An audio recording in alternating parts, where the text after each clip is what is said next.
हाथरस कांड को लेकर सच की तलाश में यूपी पुलिस के साथ साथ देश की सबसे प्रीमियर जांच एजेंसी सीबीआई भी जुटी है।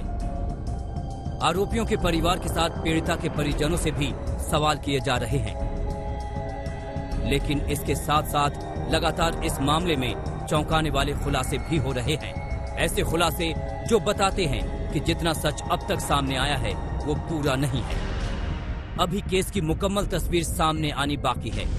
शुरुआती सीबीआई जांच की बजाय जज की निगरानी में जांच की मांग कर रहे पीड़िता के परिवार को लेकर भी कुछ ऐसे तथ्य सामने आ रहे हैं जिससे लगता है कि सभी तथ्य साफ गोई के साथ सामने नहीं रखे गए। हाथरस केस में कैमरे पर चश्मदीद। पहली बार चश्मदीद ने बताया नया सच।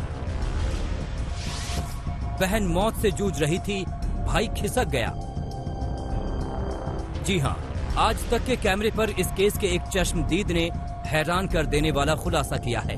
ये वो चश्मदीद है जो सबसे पहले मौकाए वारदात पर पहुंचा था। इसके खेत के पास वाले खेत में ही दरिंदगी हुई थी और इसकी जो कहानी सामने आई उससे हर कोई दहल गया।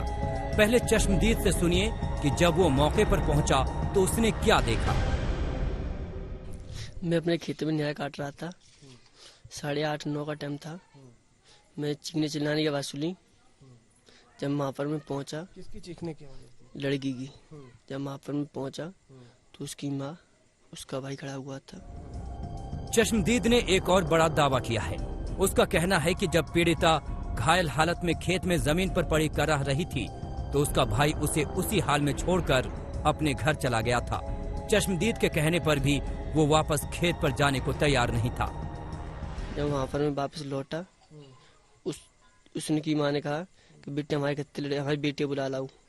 जब वहाँ पर मैं घर गांव में आया, मैंने उससे भाई से कहा, मेरी भाई तेरी बहन परेशान है। उसका भाई बोला कि हाँ आ जाऊंगा जब 4-6 लोग आ जाएंगे जब। उसके बाद मैं अपने घर आया, अपने माँ से कही, मैंने भाई से कही। जब माँ पहुँचे तो वहाँ 4-6 लोग इकट्ठे हुए थे। उसके बाद उसे उठा के ले गए।